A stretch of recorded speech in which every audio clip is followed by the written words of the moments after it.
नमस्कार मित्रांनो, 2 दिवसापूर्वी मी एक पोस्ट केली होती की पायाला सूज असेल तर दुर्लक्ष करू नका म्हणून. ती त्याच्याबद्दल माहिती दिली होती, सूज एका पायाला असणे, 2 पायाला असणे.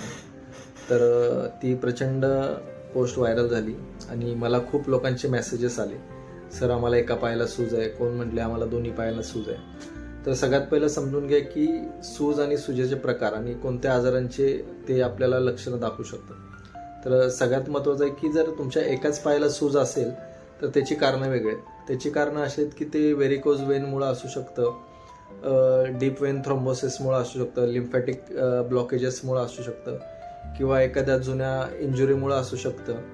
ठीक आहे, जर एकाच पायाला सूज आहे तर ही कारणं असू शकतात. ठीक आहे, आणि दोन्ही पायांना सूज आहे तर त्याच्यामध्ये असू शकतं की तुमच्या हार्टचा प्रॉब्लेम असू शकतो, हार्ट फेल्युअर असू शकतं, किडनीचे आजार असू शकतात, लिव्हरचे आजार असू शकतात, थायरॉइडचा आजार असू शकतो किंवा तुमच्या शरीरामध्ये प्रोटीन जरी कमी झालं तरी तुमच्या दोन्ही पायांना सूज येते. तर हे सगळे कारण आहेत पायाला सूज येण्याची.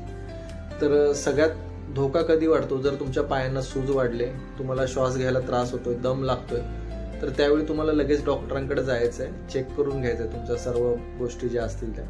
कारण की पायाला सूज वाढून जर दम लागायला चालू जातं, कुठेतरी तुमच्या हृदयावरती लोड आलेला आहे, कुठेतरी बॉडीमध्ये पाणी साठलेलं आहे.